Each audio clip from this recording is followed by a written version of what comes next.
أهلا بكم أصدقائي. اليوم نتكلم عن تواصل القلب والعقل أو الروح والعقل، بما أننا نشعر أن مكان الروح هو القلب. إنه أمر مهم جدا أن يحصل هذا التواصل، وقد تكلمنا عن ذلك في أغلب الفيديوهات السابقة. إنه الاتحاد الذي يفعل نيتك الخارجية ويسمح للمستحيل أن يحدث. يقول زيلاند: لا أحد يعرف ما يجب أن تفعله أفضل من روحك. غالبا ما يكون من الصعب جدا فهم ما تحاول روحك إخبارك به بالضبط. مما لا شك فيه يمكنك الشعور إذا كانت توافق على قرار عقلك أم لا. العقل مشغول دائما بالترترة الخاصة به، يعتقد أنه يمكنه تفسير كل شيء وحفظه بشكل عقلاني ومنطقي. لكن عندما يهدأ يمكن للمشاعر والمعرفة اختراق الوعي. أنت تشعر آنذاك بالمشاعر والمعرفة التي هي في عالم الروح. إنه ما سماه زيلاند همسات نجوم الصباح، صوت بلا كلام بلا تفكير، أنت تفهم وتعرف بكل بساطة. من بين ما نعرفه عن الروح أن لها إمكانية الوصول إلى مجال المعلومات، ويمكنها العثور على إجابات للعديد من الأسئلة، إضافة إلى حمايتك من اتخاذ خطوات خاطئة أو خطيرة إذا كنت تستمع إلى صوتك الداخلي القادم من القلب. هذه وجهة نظر من الترانسيرفينج. إليك تفسير علمي ورائع جدا لجريج برادن. اخترت لكم هذا الفيديو لأنه جد مفيد عن تواصل العقل والقلب، وفي آخره تمرين لتتمكن من خلق هذا التواصل بنفسك.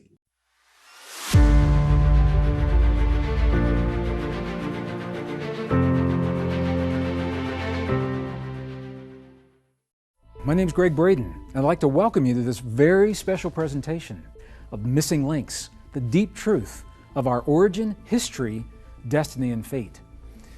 In our last episode, we discovered how the mysterious genetic fusion of DNA endows us with this extraordinary potential, and we also discovered that we can awaken this potential when we choose, when we want, on demand. Well, in this episode, I'd like to explore two of those abilities, two of those potentials, super learning and deep intuition, as well as the technique that we use to awaken these things in our lives. I'm going to invite you to look at your screen right now, and I'm going to talk about brain states just for a moment. What you're seeing on your screen are the traditional brain states. At the very bottom of the screen, the delta waves, long, slow waves, and these are when we're deeply asleep, and then the theta waves, when we become drowsy, the alpha waves, where we're more relaxed and maybe in meditation.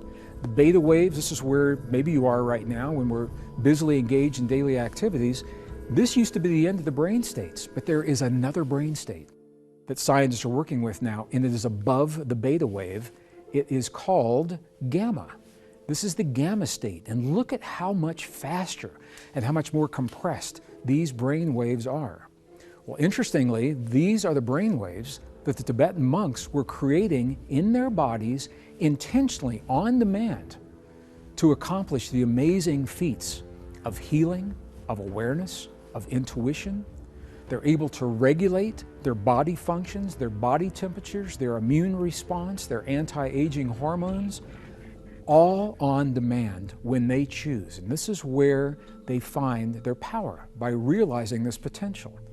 So I'm sharing this with you now because, interestingly and perhaps not surprisingly, it is by harmonizing the heart and the brain that we achieve this gamma state, or one of the ways that we can achieve it, that we achieve this gamma state intentionally. And when we create the gamma state, one of the first things that scientists say to us is it opens the door to precisely what we've been talking about, to states of deep intuition. It opens the door to increased focus, where we can recall everything about any memorable event. This sounds like some of the very popular television programs where individuals are trained to become superhumans, and they walk into a room and boom, they know everything about everyone in that room, total recall. The gamma state is what allows us very fast processing of storage and information and retrieval. And it actually makes a lot of sense that we would be able to do that. When you think about fast information retrieval and involving the heart. If you really think about it, this makes tremendous sense for this reason.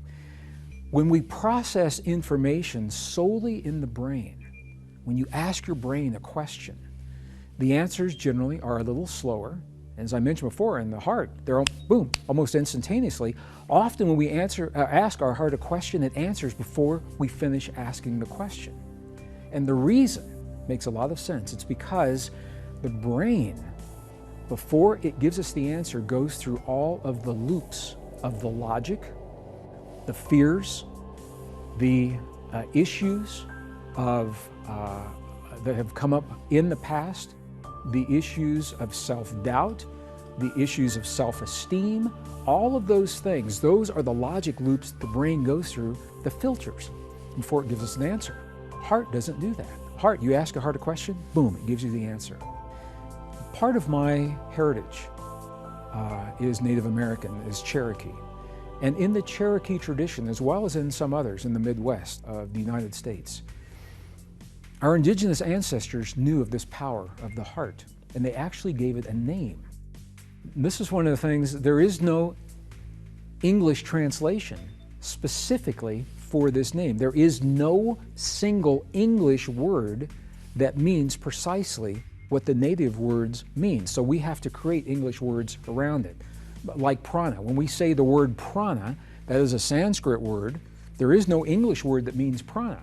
So we have to create some other words. We say energy body or life force to approximate what it means. Well, same things happen with the wisdom of the heart. And the word that's used is called Shante Ishta. Shante Ishta. And it means the single eye of the heart. The heart that doesn't judge right, wrong, good, bad. The heart can discern what's true for us and what's not. Yet it does not assign a judgment. That's a powerful distinction, and that will empower you in situations whether you're in the boardroom or the classroom or you're with your friends or in the most intimate relationships with those that are closest to you, where you tap and they know you well enough to tap the buttons and the triggers that elicit responses that sometimes you wish you hadn't have said. If you can get out of your brain and go into your heart, Shante Ishta, the single eye of the heart, it'll tell you what's true for you. And you only can't tell you what's true for someone else. And it will do it with discernment. So it makes a lot of sense that the gamma state actually allows us this very, very fast processing. The gamma state also, when we achieve that, it's a natural antidepressant. People are happier and they're much calmer when they're in this gamma state. And it also awakens, it breathes life into our sensory perception. When we're in the gamma state, we can pick up scents that we cannot pick up typically in the beta state. You smell things, it becomes alive. Your sensations of sound, music feels differently. It doesn't just sound, it feels differently to you. And these are all the benefits of being in the gamma state. So I'm saying this to you now because we're about to move into the gamma state. And I want you to know all of the benefits that come from doing precisely this. So we've explored many of the potentials that come from awakening this marriage, this union between the heart and the brain. And there are others, we're just barely scratching the surface. But what I'd like to do now is share with you a technique so that you can tap these potentials in your life when you choose to do so. What scientists know is that every moment of every day, as I mentioned, there's this conversation. It's a conversation between the heart and the brain. The heart is speaking to the brain, and the quality of the conversation that comes from the heart and the brain tells the brain what chemistry to release into the body. So for example, when we're feeling emotions that we would typically consider negative, and I don't like to characterize emotions as negative or positive, but I'm doing this so you get a sense for what we're doing here. When we have emotions such as anger, hate, jealousy, rage, what you're seeing on your screen is an actual printout of the quality of the signal from the heart to the brain. And you can see it's very chaotic, it's a very jagged signal, it's a rough signal, and it's that chaotic, jagged, rough signal that signals chaotic chemistry in your brain. This is the kind of chemistry that tells us that we need high amounts of adrenaline, high amounts of cortisol, the stress hormones, to respond to something quickly in life. That's a good thing for a few moments. You don't want to live your life day in and day out like this. The next image that you're seeing is what happens when we can shift our heart-based experiences from things like frustration, anger, hate, jealousy, and rage to things like compassion, care for anything, gratitude for anything, appreciation for anything. And when we can do that, very, very quickly, this signal from the heart to the brain shifts, and you're seeing that becomes a very rhythmic, very even, very coherent signal. This is what it's called. And it sends a different signal to our brain, and our brain begins to release a different chemistry into our bodies. Now, I'm saying this to you now because I want you to know that your brain cannot do both things at the same time. It can only do one or the other. So when you are in coherent feeling and that even rhythm, that's what awakens your brain to send powerful healing chemistry, powerful immune response, powerful anti-aging hormones, awakens your senses, turns on the gamma. Okay, and when you are in the rough, jagged signal, that's fight or flight, your body and your brain are saying, something important is happening, we've got to run or fight, so we don't have time for healing, we don't have time for an immune response, we don't have time for anti-aging hormones, they're not important. So it shuts off those functions in preferential treatment of this fight or flight.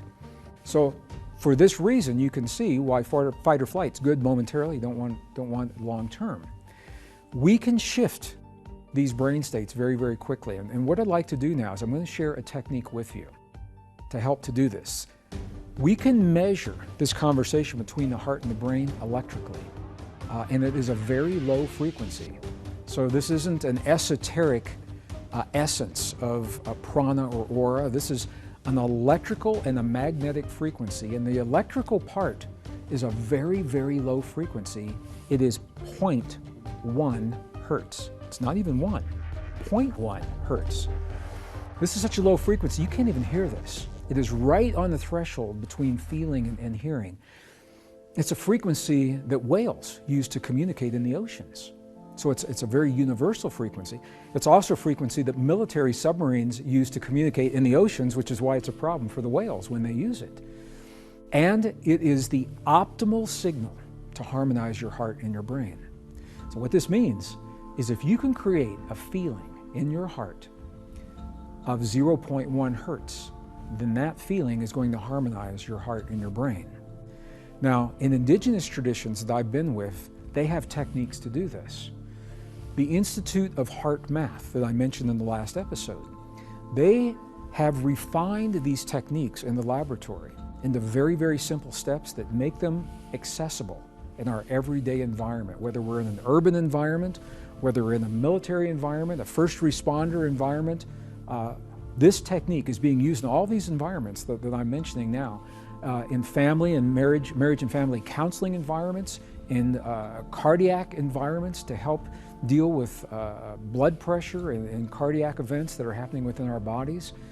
So there are a vast and myriad number of applications for the one technique that we're going to do right now, and this technique is the doorway for all the potentials that we've just listed. By achieving heart-brain coherence, it opens the door and we get to choose. It's like once we're in this place, now we can do this, this, this, or this. We can do subconscious, we can go into intuition, we can simply use this technique before we go to bed at night to begin to sleep and trigger a healing within our bodies. We can do it first thing in the morning, we can do it before our yoga, we can do it before our martial arts, we can do it before our qigong, our healing practice, any of these things, because everything goes better with heart-brain coherence. And that's all we're doing, is we're optimizing the conversation between the heart and the brain, between your heart and your brain. So, how do we do this? 3 steps. The first step is to simply shift your awareness from your mind into your heart. And what I've found is in the Western traditions, for many people, that's easier said than done. I'll ask people, are you in your heart? And they'll say, yep, I'm in my heart. But what they are really doing is they're still in their brain thinking about what it would be like if they're in their heart. This is where the indigenous traditions come in. Our ancestors told us, and when I spend time with my indigenous friends, I say, how do you guys do this? And they say it helps if you can gently touch your heart center physically in a way that's comfortable for you. In the Mayan traditions, you see an open palm right on the heart. In many of the Middle Eastern traditions, you see the same thing. In the Buddhist traditions, you see a prayer mudra that physically touches the sternum. The key is, any of those things creates a gentle touch, a physical sensation right over the heart center, and your awareness will always go to the place where you feel the sensation. That's the key. So if you can create a touch over your heart, your awareness will go there. First step. Second step, very simple. Slow your breathing a little bit slower than typical. Maybe 5 seconds inhale, 5 seconds exhale. And here's why that's powerful. Because the only time you would ever slow your breathing and breathe in that way is when you feel safe. When you feel that you're in a place that's safe and you're not threatened and you're not vigilant of your surroundings. So you're telling your body you're in a place that's safe. Slow your breathing. Third step, and this is the key, is to begin to feel the feeling that creates 0.1 hertz. Feel the feeling that sets up the coherence between your heart and your brain. How do we do that? I gave it away earlier, we've already mentioned it. Scientists have found, at the Institute of Heart Math, their researchers have found that there are 4 key words that work almost 100% of the time for everyone. Appreciation for anything or anyone, gratitude for anything or anyone, care, and compassion. If you can feel one or some combination of those feelings in your heart while you're breathing as if your breath is coming from your heart, touching your heart center, now you're setting up this communication between the heart and the brain. Now you are triggering those neurons to begin to reach out and find other neurons to strengthen this connection. And that's why I mentioned before, it takes about 72 hours, 3 days to build these networks. So that means the more you do what we're about to do right now, the stronger this connection becomes in your life. Let's try this. Let's go through this together. And this is the way we're going to close out our segment today. I'm going to invite you first to shift your awareness from your mind into your heart by gently touching your heart center. Okay? And once you're there, breathe a little slower than you typically would. 5 seconds inhale, 5 seconds exhale. And as you breathe, feel your breath coming from your heart and begin to feel those feelings. Compassion, gratitude, care, appreciation. To the best of your ability, to the best of your ability. And I'm going to do the same.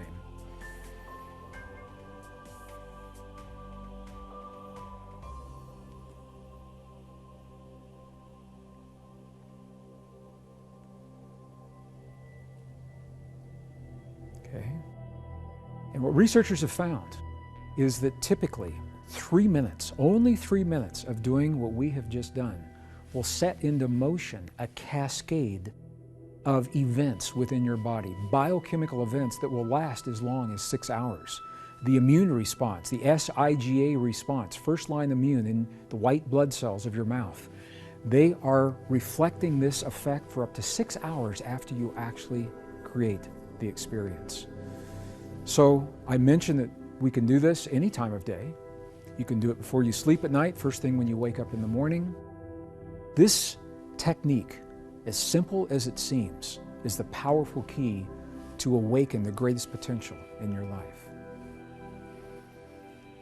The simple technique that we have just experienced, it is the key to our personal power and to the doorway of all the abilities considered rare and mystical in the past.